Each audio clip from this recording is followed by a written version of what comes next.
it. So yeah, you can see that I drew out the shape. I kind of wanted to get familiar with the shape of the chaos plates, and that's kind of why I drew them. But yeah, I made these here, these two little things. First I made these and I thought they looked alright, but they're not brilliant. You can't even see them. But yeah, I made these two, and I made the Polymer-Clay things as well. These aren't baked or anything, they're just soft things that I made up. But yeah, I thought these looked a bit small, and I wanted to make them a bit bigger. And another way of making your Polymer-Clay last a little bit longer is to put a armature inside, which is what I've made here. Normally I'd show you how to make the armature, but again, it was something I did off camera. Once I was familiar with the shape, I was like, oh, do you know what? I'm gonna see if I can make a little mock-up and see what I'm gonna make. So that's what I did with that. I'm going to see if I can try. What I might do is copy that shape onto there, but yeah, we'll see how that works out. But we're going to be wrapping this Polymer-Clay onto that there. I did make this as well. It was going to be the first thing I was going to do is cut that in half, and I was like, nah, that looks crap. So let's get rid of that. That card there is just nothing. And what I'm going to be doing to join them together with is using this. What is it called? Oh well, if you've ever bought a plug, and I mean a plug for your sink, this is one of those chains that you get from the plug. And I was like looking at it, and I was like looking at my plug, going, I haven't got anything to join them together. So they'll kind of be kind of like that, like a key ring or something like that. And I thought, again, with the key ring part of it, resourcing bits and bobs around my house, I broke off. I got a pair of bike boots, and the zip. Actually, well, the zip pull thing on the zip broke off. So I thought that's probably a handy little thing that I can put in here, and then you'll be able to loop. Let's get it in there. So you can put that in here like that, and then you can loop it and then put it on the keyring, or you could put it on anything you want to dangle it off, really. But they will also have some magnets in there, so they'll be able to stick to your fridge, because you know, guys, I love to make myself a Polymer-Clay magnet. If you haven't checked out any other of the Polymer-Clay magnets, they are up on the channel. Loads of different things, from characters all the way to some weaponry and stuff like that. I don't actually know where that... Oh, yes I do. Give me a second. This is my first attempt at the Leviathan axe. Again, it was something I made up, and I was like doing it, and I was like, oh, I wonder if I could make it into a magnet. That is magnet. I've just literally pulled it off my fridge. Also made one of these here. This is Thor's hammer. I've made about 6 or 7 of these, so these guys here are still available for sale. I've sold 2 already, which is awesome, so thank you very much for buying those, guys. But if you guys are out there watching and you want to buy yourself one, you can do. But if you want one custom made, you want a sort of custom design, then definitely let me know, and I'll make you a custom design weapon or toy or figurine or things like that. They all come in an egg, as my name is Blut or Balut. If you don't know the word, then check it out in the French dictionary. It means something very disgusting, but I thought it was quite clever, because as my name's also Blut on Mixer and on my YouTube, I thought it was quite. I thought I'd use the name, but yeah, those are all the bits that I'm going to be using. These are all the bits that I'm going to be doing, and we're now going to be speeding things up, and I'm going to be going around and going over things with. While I speed things up, but yeah, keep watching, guys, as I do. First, definitely you'll need a plastic sheet. Very important to use a plastic sheet. Don't use a piece of wood that I've got on the table here, because that wood will your Polymer-Clay, once you roll it out, will stick to it. And that is not what you want to do. So yeah, keep watching what I do and how I do, and I will bake it and paint it and all that as well in this video. So again, don't forget to tune in until the end.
made the made the chaos blades, and we've put on the chain, and we've made sure I remembered to put that piece in there. And I'm not sure what we're going to do with this. I think I'm going to leave it as a ring. I may just faff around with it and have it something to sort of play around with. I'll mess around with it and I'll show you what I'm going to do with it over on Instagram. So don't forget to follow me over there. Again, my name is here, same name, different place for Instagram. But yeah, we've done.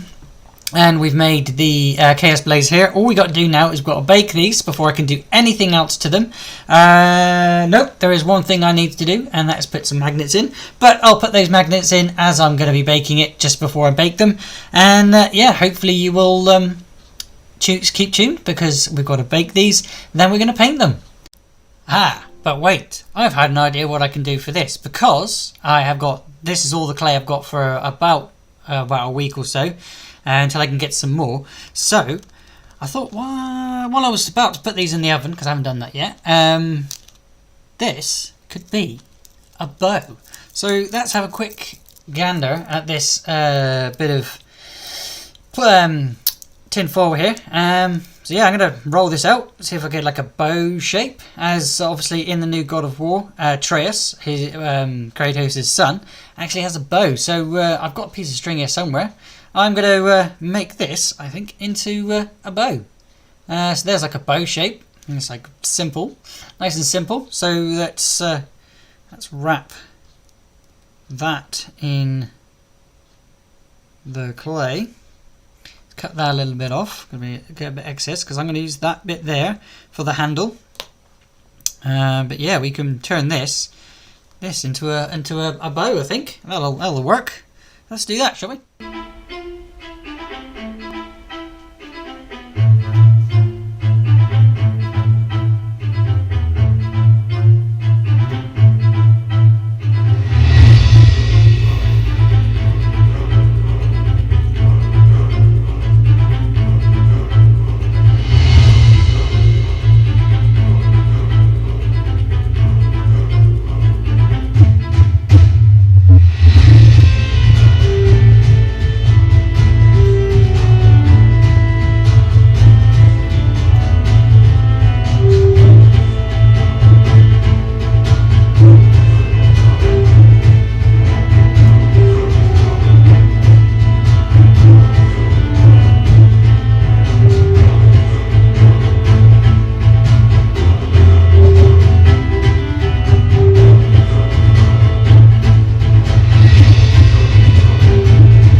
There's a little bow.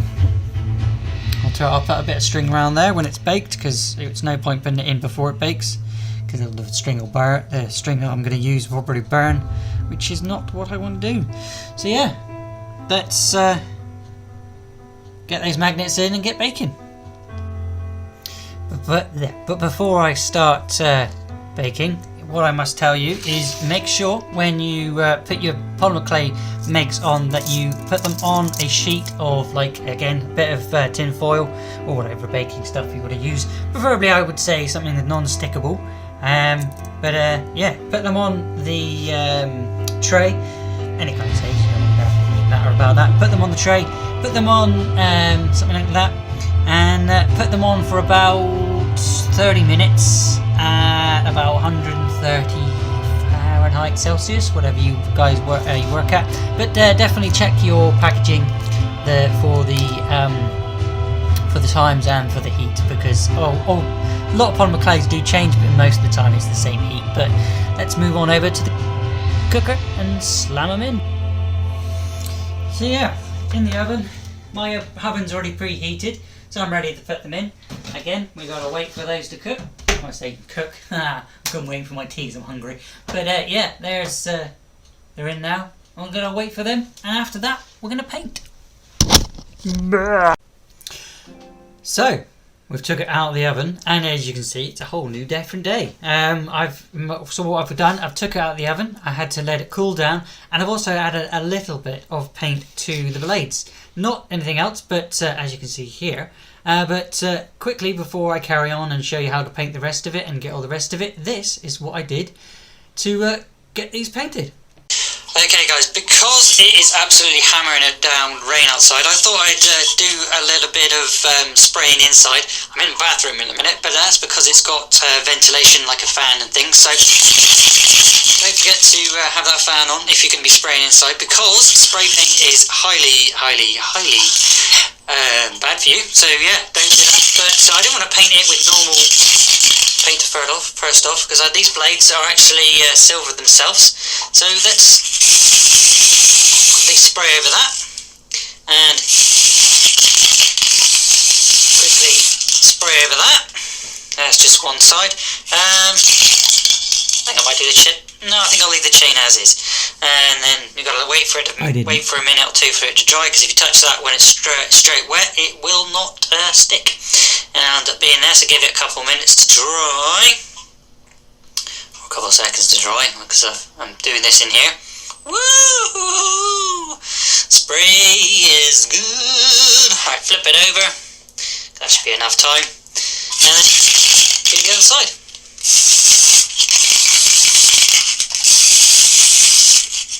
Make sure it's all good. But yeah, there we are. Back to the video. Yeah, here we go guys. Like I said, I sprayed those with that spray can. That pan thing is like it's chrome, so that's how I've got the, like a shiny effect to it. But I don't want to. I only want the blade part to be shiny. So I'm going to be painting this piece here with something. I'm not sure yet. I'm going to be using these paints here. They're my watercolors. They work really well on the Froppy creation that I made. If you haven't checked that one out, that one is in the Froppy February playlist if you want to go and check that one out. But yeah, I'm going to be using those paints. I'm painting this one in, and as you remember, I made a little bow, and I said I'd put a little bit of string in. Well, I didn't have any string, so I've got frayed carpet, which if you've ever seen carpet fraying before, you get these little strands, and I thought that would work really well for like just a piece of string for the bow. So that's what I put on. I'm a bit stupid putting it on first. I should have put it on after I painted it, but I'm going to be, painting this out in brown and things like that. So without further ado, let's speed things up and get that done.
moment, or you can put them on a keyring, and the little bow that I made out of the scrap that I had left over. So there we are, guys. Like I said, you can dangle them down on a keyring or something like that, but they are magnetic, like all of my Polymer-Clay makes. They'll stick to your fridge, and the little bow I made as well. Check them out over on Instagram if you want a better look, but otherwise, guys, if you want to buy some for your own, they will be available in the shop very soon. Otherwise, you can go over to Instagram and let me know what you want over there. So if you have enjoyed yourself and you have enjoyed this make, let me know by leaving a like, and if you're new to the channel, hit that subscribe button. Thanks for watching. I'll see you next time.